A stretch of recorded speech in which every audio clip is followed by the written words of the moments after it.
আসসালামু আলাইকুম বন্ধুরা, আজকে আবারও একটা রান্নার রেসিপি নিয়ে আপনাদের সামনে চলে এসেছি।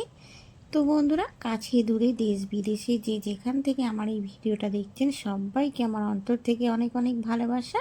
তো আশা করি সবাই ভালো আছেন, আল্লাহর রহমতে আমরাও খুব ভালো আছি।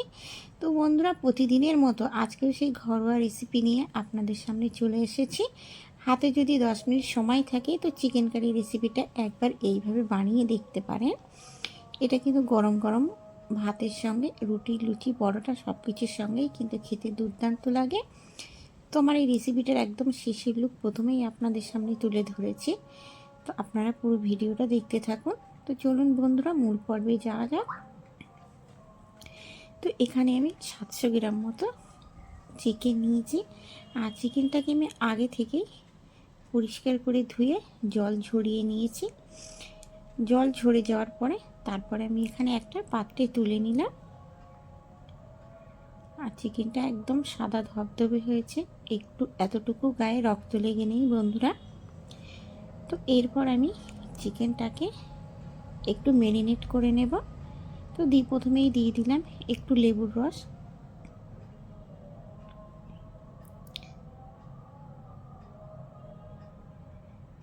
তারপরে এখানে দিয়ে দেব অল্প করে একটু হলুদ গুঁড়ো। তো লেবুর রস আর হলুদ গুঁড়োটা আমি খুব ভালো করে চিকেনটার সঙ্গে মাখিয়ে নিলাম। তো মাখিয়ে নেওয়ার পরে আমি এটাকে 10 মিনিটের জন্য রেস্টে রেখে দেব। এদিকে আমি কড়াটা বসিয়ে দিলাম, আর কড়াটা গরম হয়ে গেছে। কড়াতে দিয়ে দিলাম অল্প করে একটু সরিষার তেল। তো তেলটা আমার গরম হয়ে গেছে। প্রথমে আমি দিয়ে দেব পেঁয়াজ। এখানে আমি দুটো পেঁয়াজ নিয়েছি।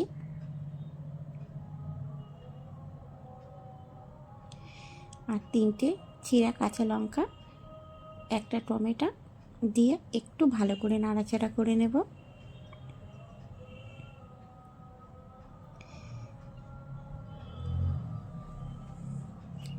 তারপর এখানে দিয়ে দিলাম গোটা জিরে আর গোটা ধনে। তো সব কিছুই আমি খুব ভালো করে একটু ভাজা ভাজা করে নেব। সব কিছু কড়া করে ভাজার দরকার নেই, আমি এগুলোকে একটু হালকা করে ভেজে নেব।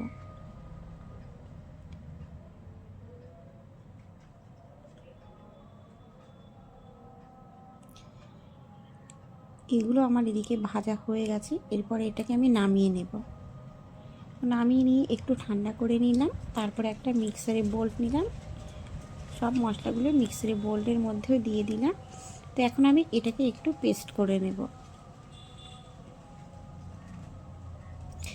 এদিকে আমার পেস্টটা বানানো হয়ে গেছে।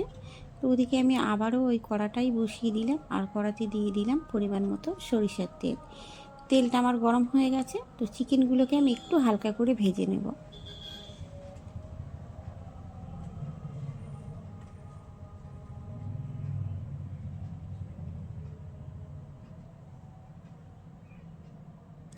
তো যে সমস্ত বন্ধুরা আমার ভিডিওটা দেখতে দেখতে এই পর্যায়ে চলে এসেছে, লাইক করনি বা লাইক দিতে ভুলে গেছো, তো বন্ধুরা প্লিজ একটা করে লাইক দিয়ে পুরো ভিডিওটা দেখার অনুরোধ রইল। আর আপনাদের একটা করে লাইক আমার অন্য একটা ভিডিও বানানোর জন্য উৎসাহিত করে বন্ধুরা। আর আপনাদের একটা করে লাইক আমার কাছে অনেকটাই মূল্যবান, তাই কেউ স্কিপ করবে না, পুরো ভিডিওটা দেখার অনুরোধ রইল। তো এখানে চিকেনটা আমার হালকা করে ভাজা হয়ে গেছে। এরপরে চিকেনগুলোকে আমি তুলে নেব। তো এদিকে চিকেনগুলোকে আমি একটা পাত্রে তুলেও নিলাম। এবার ওই চিকেনের ভাজা তেলের মধ্যেই আমি দিয়ে দেব যে মশলাটাকে পেস্ট করেছিলাম, সেই পেস্ট করা মশলাটা দিয়ে দেব। আর দিয়ে দেব অল্প করে একটু আদা রসুন বাটা। দিয়ে দেওয়ার পরে মশলাটাকে আমি তেলের সঙ্গে খুব ভালো করে ভাজা ভাজা করে নেব। যতক্ষণ না মশলা থেকে তেল ছাড়তে শুরু করবে ততক্ষণ এটা আমি তেলের সঙ্গে নাড়াচাড়া করতে থাকবো।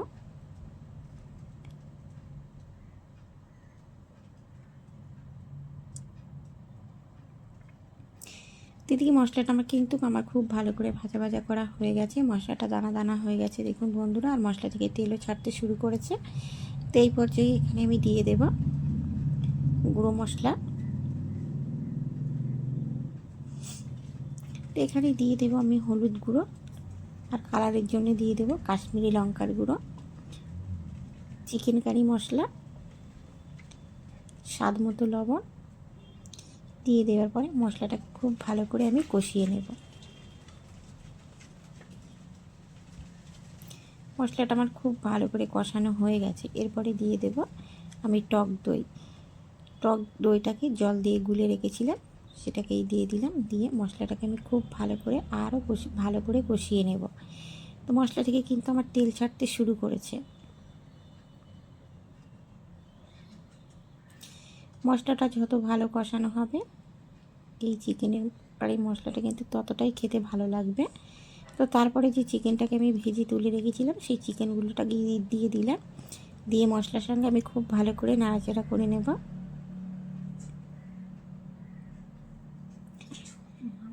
যে সমস্ত বন্ধুরা আমার এই ভিডিওটা ইউটিউব থেকে দেখছেন অবশ্যই আমার চ্যানেলটিকে সাবস্ক্রাইব করে আমার পাশে থাকবেন। আর যদি ফেসবুক থেকে দেখে থাকেন তাহলে আমার চ্যানেলটিকে ফলো করে দেবেন। চিকেনটাকে খুব ভালো করে আমি কষিয়ে নেওয়ার পরে চিকেনটাকে আমি পরিমাণ মতো জল দিয়ে দিলাম। এখানে আমার যতটা জলের প্রয়োজন আমি ততটাই জল দিয়েছি।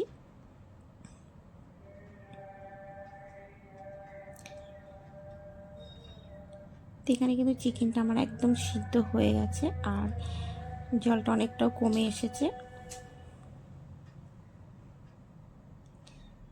এরপরে আমি দিয়ে দেব একটু শাহি গরম মশলা গুঁড়ো। তো আমার এই ঘরোয়া রেসিপিগুলো আপনাদের কেমন লাগে অবশ্যই কমেন্ট করে জানাবেন বন্ধুরা। আর আমার ভিডিওর যদি কোনো জায়গার কোনো অংশ এতটুকু আপনাদের ভালো লেগে থাকে তাহলে অবশ্যই লাইক কমেন্ট শেয়ার এবং সাবস্ক্রাইব করে আমার পাশে থাকবেন। আমার চ্যানেল পেজে যদি কোনো বন্ধু নতুন হয়ে থাকেন তো অবশ্যই আমার চ্যানেলটিকে সাবস্ক্রাইব করে আমার পাশে থাকবেন আর পাশের বেল আইকনটিকে অন করে দেবেন, যাতে আমি ভিডিও ছাড়লে প্রথমেই নোটিফিকেশান আপনাদের কাছে চলে যায়, আপনারা দেখে নিতে পারেন।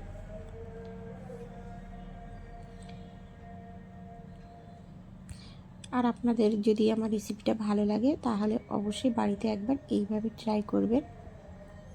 তারপরে এখানে একটা পাত্রেই আমি চিকেনটাকে নামিয়ে নেব।